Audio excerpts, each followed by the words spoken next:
Laut seharusnya milik bersama. Tapi, bagaimana kalau laut itu dipagari? Dan pemerintah bilang, kami tak berwenang. Lalu, siapa yang bertanggung jawab?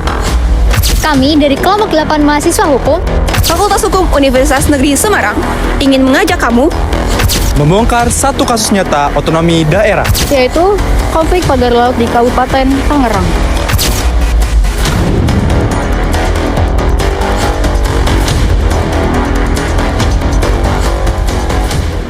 Ketika kita berbicara tentang otonomi daerah, yang terbayang mungkin adalah kebebasan daerah dalam mengatur urusannya sendiri. Hal itu memang diamanatkan dalam pasal 18 Undang-Undang Dasar 1945 yang menyatakan bahwa negara mengakui dan menghormati satuan-satuan pemerintahan daerah yang bersifat otonom. Namun, semangat desentralisasi ini tidak selalu berjalan mulus di lapangan. Salah satu buktinya adalah konflik kewenangan dalam pengelolaan wilayah laut. Dan sampai hari ini masih jadi sorotan. Sejak berlakunya Undang-Undang Nomor 23 Tahun 2014 tentang pemerintahan daerah, pemerintah pusat mengambil alih sebagian kewenangan daerah dalam pengelolaan sumber daya kelautan. Disebutkan bahwa pengelolaan laut dari 0 sampai 12 mil dari garis pantai menjadi tanggung jawab provinsi, bukan lagi kabupaten atau kota. Apa dampaknya? Kabupaten atau kota kini tidak lagi berwenang memberi izin kegiatan di wilayah laut.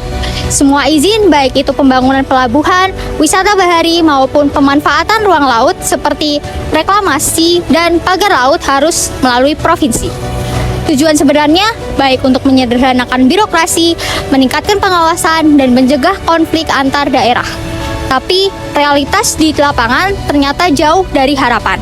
Banyak daerah kabupaten merasa kehilangan kendali atas wilayah pesisirnya sendiri, yang notabene menjadi sumber kehidupan utama masyarakatnya. Di sisi lain, provinsi seringkali tidak memiliki kapasitas yang cukup untuk mengawasi wilayah laut secara menyeluruh. Sementara pemerintah pusat sibuk pada agenda makro. Alhasil muncul kekosongan pengawasan. Dalam kekosongan inilah praktek-praktek ilegal dan proyek misterius seperti pembangunan bisa terjadi. Konflik bukan lagi soal teknis pemerintahan, tapi telah menjadi persoalan hukum, ekologi, dan keadilan sosial. Inilah yang terjadi di pesisir Tangerang.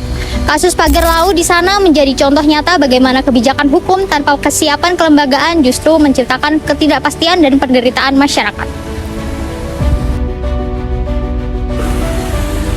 Di pesisir Kabupaten Tangerang terungkap sebuah temuan mengejutkan. Struktur pagar laut sepanjang 30,16 km telah dibangun tanpa izin resmi. Struktur ini terbentang di wilayah perairan yang selama ini menjadi wilayah tangkap tradisional nelayan lokal. Pagar laut tersebut menghalangi akses nelayan ke lokasi tangkapan yang selama ini mereka gunakan secara turun-temurun. Akibatnya, para nelayan terpaksa menempuh rute yang lebih jauh dan berisiko demi mencari nafkah. Kementerian Kelautan dan Perikanan atau KKP sebagai institusi yang memiliki kewenangan dalam pengelolaan ruang laut telah turun tangan dengan melakukan penyegelan pagar laut tersebut. Langkah ini diambil karena pembangunan pagar tidak memiliki kesesuaian kegiatan pemanfaatan ruang laut atau KKPRL dan melanggar Peraturan Menteri Kelautan dan Perikanan Nomor 28 Tahun 2021 tentang penyelenggaraan penataan ruang laut. Masalah menjadi lebih serius karena ketidakjelasan pihak yang bertanggung jawab atas pembangunan pagar laut ini. Pemerintah Kabupaten Tangerang justru mengatakan bahwa mereka tidak mengetahui siapa pemilik proyek tersebut. Pengakuan ini menandakan adanya kekacauan dalam sistem koordinasi dan pengawasan lintas lembaga pemerintah. Seharusnya, setiap pembangunan di ruang laut terpantau dengan jelas, baik oleh pemerintah daerah, pusat, maupun lembaga teknis terkait. Situasi ini menyingkap wajah buram dari tata kelola laut di Indonesia. Terjadi tumpang tindih kewenangan antara pemerintah pusat dan daerah. Lemahnya pengawasan terhadap wilayah laut. Lebih dari itu, kasus ini menunjukkan bahwa ruang laut masih sering diperlakukan sebagai komoditas ekonomi semata, bukan sebagai ruang lingkup masyarakat pesisir. Investasi atau pembangunan yang tidak transparan dan tidak partisipatif dapat mengarah pada konflik sosial dan ketimpangan struktural, di mana nelayan kecil yang paling terdampak justru tidak diberi tepat dalam proses pengambilan keputusan.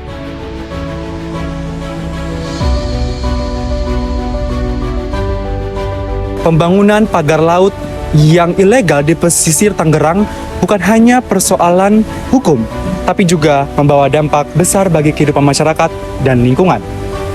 Lebih dari 3.800 nelayan kehilangan akses ke wilayah tangkap mereka. Untuk melaut, mereka harus pergi lebih jauh, hingga 3-5 mil. menambah biaya bahan bakar dan waktu kerja. Banyak yang akhirnya merugi bahkan berhenti melaut. Ini bukan hanya soal ekonomi, tapi juga soal hak untuk bertahan hidup. Di tengah ketidakjelasan ini, ketegangan sosial mulai muncul. Masyarakat saling curiga karena ada dugaan pagar-pagar ini dibangun untuk kepentingan pribadi, seperti tambak atau proyek reklamasi. Padahal, solidaritas sosial adalah kekuatan utama masyarakat pesisir. Lingkungan pun terdampak. Pagar-pagar tersebut mengganggu habitat alami ikan, menutup jalur migrasi dan tempat pemijahan. Jika dibiarkan, populasi ikan akan terus menurun dan kondisi laut semakin rusak. Semua ini terjadi karena pengelolaan ruang laut tidak melibatkan masyarakat lokal. Akibatnya, justru mereka yang paling terdampak, sementara para pelaku pembangunan ilegal masih belum tersentuh hukum. Lalu, sampai kapan masyarakat kecil harus menanggung akibat dari kebijakan yang tidak pernah mereka ikut putuskan? Dari kasus pagar laut di Tangerang, kita belajar pentingnya aturan yang jelas dan koordinasi yang kuat. Pertama, koordinasi antar pemerintahan pusat, provinsi, dan kabupaten harus diperkuat. Jangan sampai aturan tumpang tindih dan membingungkan. Kedua, semua izin pemanfaatan laut harus terbuka dan mudah diakses. Transparansi penting agar masyarakat bisa ikut mengawasi. Ketiga, masyarakat pesisir perlu dilibatkan sejak awal, bukan hanya diberitahu setelah ada masalah. Suara mereka harus dihargai. Keempat, penegakan hukum harus tegas, pelanggaran tidak boleh dibiarkan. Siapapun yang terlibat harus bertanggung jawab. Kalau semua ini dijalankan, pengelolaan laut bisa lebih adil, lingkungan terjaga, dan nelayan pun merasa dilindungi. Kasus pagar laut di Tangerang menunjukkan bahwa otonomi daerah tidak selalu berjalan ideal. Kewenangan yang dibagi, tapi tanpa koordinasi, justru menciptakan kekosongan hukum. Akibatnya, ribuan nelayan kehilangan hak atas ruang hidup mereka. Hukum ada, tetapi tak ditegakkan. Aturan ada, tapi tak dijalankan.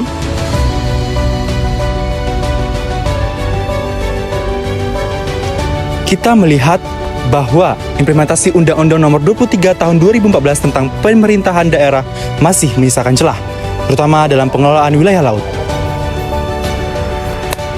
Kesimpulannya, tanpa sinergi antara pemerintahan pusat, provinsi, dan kabupaten, otonomi hanya menjadi formalitas. Yang dibutuhkan adalah kepastian hukum dan keberpihakan nyata pada masyarakat. Kami dari kelompok 8 Mengucapkan terima kasih. Telah menyaksikan vlog kami. Jangan lupa subscribe dan semoga bermanfaat. Bye-bye!